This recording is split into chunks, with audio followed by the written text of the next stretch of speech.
Di tengah polemik ahli waris yang menyeret nama Sule dan Teddy Pardiana, pembahasan hukum waris kembali ramai disorot publik. Seorang netizen yang budiman yang juga profesor hukum Universitas Mataram menjelaskan bahwa posisi Bintang, anak Lina dari pernikahan dengan Teddy, memang tidak kuat namun bukan tanpa peluang.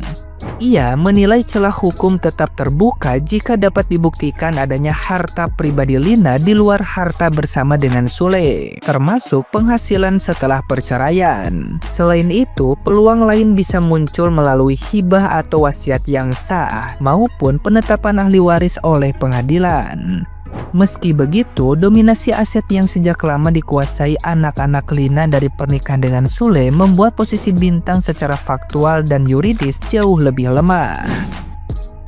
Apakah Bintang, anak Lina hasil perkawinan dengan Teddy, benar-benar tidak punya celah untuk mendapatkan warisan? Menurut pendapat saya, celah hukum tetap ada meski kecil dan memerlukan pembuktian. Adapun celah-celah yang mungkin digunakan adalah sebagai berikut. Pertama, jika bisa dibuktikan ada harta pribadi dari Lina.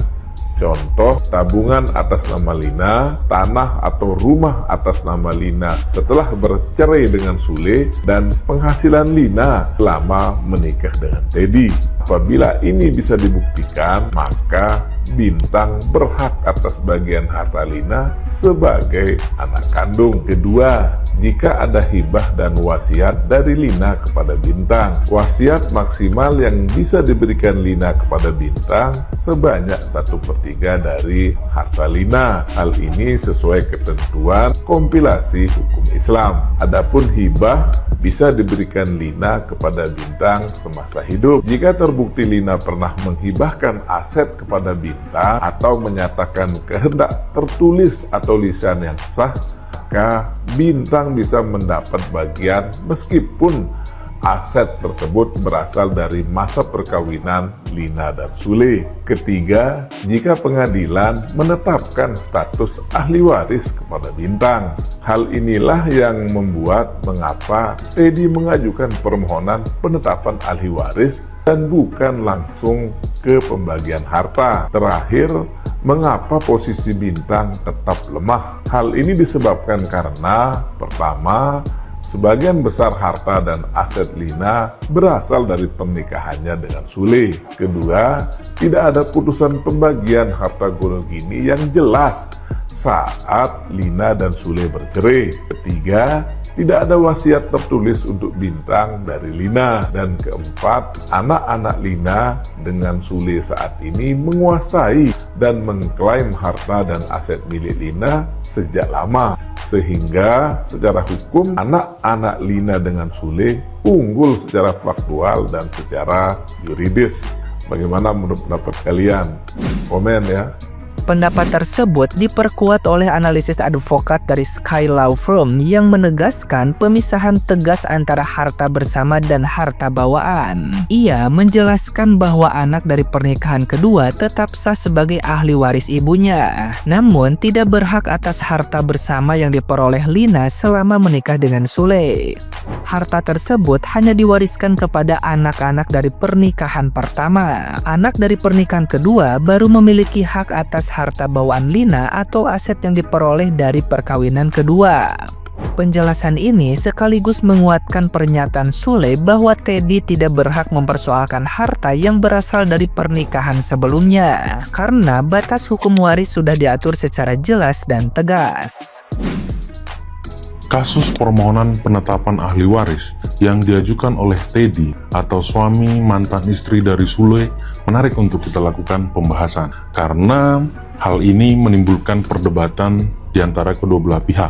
Suami Lina atau mantan istri dari Sule ini menyatakan bahwa dia punya hak sebagai ahli waris dari istrinya, yakni almarhum Lina. Sedangkan di sisi lain, Sule berpendapat bahwa seharusnya Teddy tidak mempersoalkan warisan yang berasal dari hartanya Sule. Jadi teman-teman sekalian, saya sangat tertarik untuk membahas ini karena menyangkut soal penerapan hukum di mana ada satu perkawinan menghasilkan harta, kemudian terjadi perceraian, salah satu pihak kemudian menikah kembali, melahirkan anak atau ahli waris lainnya. Pertanyaannya sekarang, apakah anak pada perkawinan kedua tersebut adalah ahli waris yang sah terhadap ibunya? Dan yang kedua adalah, apakah anak yang lahir pada perkawinan kedua tersebut berhak untuk mewarisi harta bersama yang diperoleh pada perkawinan pertama? Maka jawabannya adalah, teman-teman sekalian, saya akan jelaskan secara runut. Yang pertama, mengenai apakah anak yang lahir pada perkawinan keduanya tersebut berhak menjadi ahli waris bagi ibunya yang sudah meninggal dunia, maka jawabannya adalah secara hukum, anak yang lahir pada perkawinan kedua tersebut tetap sah menjadi ahli waris bagi almarhum ibunya. Itu yang pertama.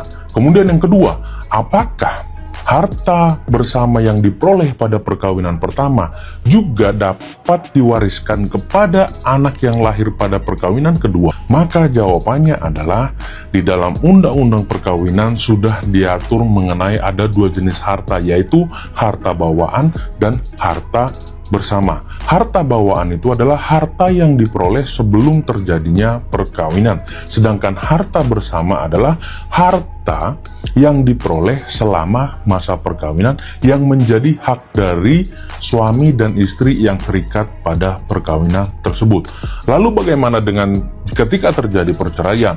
Maka harta tersebut masing-masing istri maupun suami memiliki setengah bagian. Lalu bagaimana dengan anak-anaknya? Ketika si ibu, salah satu pihak kemudian menikah, dalam konteks ini seorang ibu menikah, melakukan perkawinan kedua dan ada anak pada perkawinan keduanya juga lahir, maka apakah anak pada perkawinan kedua atau ahli waris yang muncul pada perkawinan kedua ini berhak untuk mewaris harta yang diperoleh pada perkawinan pertama? Maka jawabannya adalah, sesuai dengan limitasi pengertian harta bersama itu adalah harta yang diperoleh selama masa perkawinan, maka yang berhak untuk mewarisi harta tersebut juga adalah orang-orang yang lahir pada perkawinan pertama tersebut, yakni anak-anak yang lahir pada perkawinan pertama, karena subjek warisannya adalah harta bersama yang diperoleh pada perkawinan pertama.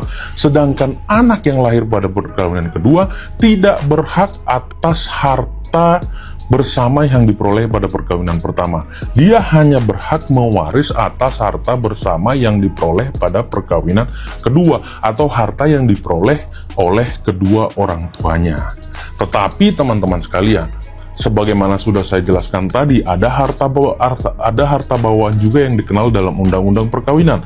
Maka menyangkut harta bawaan ini, si anak yang lahir pada perkawinan kedua atau seluruh anak kandung dari pewaris tersebut tetap berhak untuk mewarisi harta bawaannya. Jadi apa yang disampaikan oleh komedian Sule tersebut, bahwa Teddy tidak punya hak untuk mempersoalkan harta yang dia peroleh, itu adalah benar 100%. Karena apa? Harta yang diperoleh sebagai harta bersama dalam perkawinan Sule dan mantan istrinya hanya diwariskan kepada anak-anak kandung yang lahir pada perkawinan mereka saja. Sekian penjelasan dari saya, dan semoga memberikan pemahaman bagi masyarakat yang sedang mengalami persoalan berkaitan dengan warisan ini. Terima kasih, sampai bertemu dalam edukasi hukum selanjutnya. Nah, gimana nih menurut netizen yang terhormat? Silahkan berkomentar ya.